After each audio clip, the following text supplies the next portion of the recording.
So I didn't want to reformat the dates, so I just went ahead and just got rid of the entire first row header on my table. I'm not sure if that makes entirely a lot of sense, but for the sake of moving through this video relatively fast, I finally was able to go ahead and run my query where I was able to analyze the top 5 states with the most customers. As here, I went in and used my sales records underscore 26 table headers because it just was matching up better than the actual headers from the data set.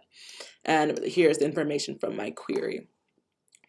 I did the same kind of thing here for my the top 10 postal sales. This was my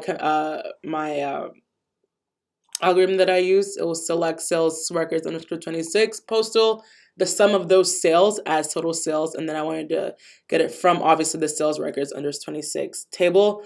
I grouped by postal, and then I went ahead and ordered it by total sales in descending order because I wanted the most at the very top, and I wanted 10 only. So these were the sales records of the most sales by postal code. So in this particular screenshot, I actually go ahead and I initiate the Spark SQL server. This is just for me to go ahead and analyze the data using Spark because I want to see performance speeds, which one works faster, which one is more efficient for me. And see, this is where the Spark is trying to connect to the Metastore so I can retrieve the data. It doesn't take very long. Finally connects to Metastore here, and I can see here that my Spark SQL is able to use now. So I go ahead and use the same kind of the same kind of language. It's called Spark SQL, which is just a type of SQL that I use in the Spark database. And so I just showed tables, and these are all my tables that I created. Like I said, I created 26 of them. I know, crazy. That only took up 1 second and 1.445 seconds. So it doesn't take very long to just even show that. I went ahead and showed the first rows, the first one row because I wanted to see what was going on. They showed me the first row here. It took about 4.29 seconds, which I was actually surprised about because it should be faster because just in general, Spark is normally faster, but that one took kind of a while. I went ahead and then selected from the same simple schema, and I chose my top 5. This one was faster. This was only 0.217 seconds to show me my first 5 rows of content from the data set using Spark SQL. So it was very, very interesting. I'm not sure if the system was lagging or something. And in this step, I just go ahead and I do the same thing I did in Hive, but I'm using Spark SQL. So it's the exact same kind of language or the same kind of setup. Nothing changes here. And I go ahead and it's just the format, I guess. Like this is the results query that I ran.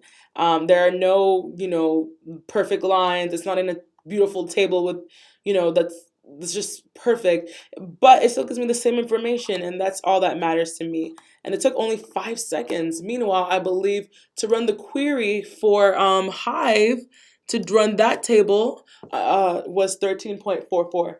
And then I noticed that the speeds were very, very different. And obviously Spark was much, much, much faster. And that's why I believe that in the long run, Gecko Unlimited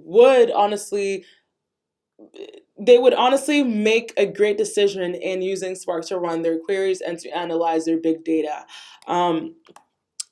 With that being said, this is the last query that I ran, also to see the top postal codes that had the most sales. Again, they gave me enough information here. It's not super pretty like the way Hive goes ahead or Hadoop shows it to me, but still same information. And look how long it took. Only took 10.6336 seconds, while Hive, that one took 13.493 seconds. That's like a while for it to create this table. So in short, I believe that Gecko Unlimited can be able to go ahead and fulfill their needs and implement their data technology using Spark, just because it's easy to learn. There's not much change in the language. If most of the employees already know SQL, they wouldn't have to learn a new language per se, just because they use the same kind of language in uh, Spark as well.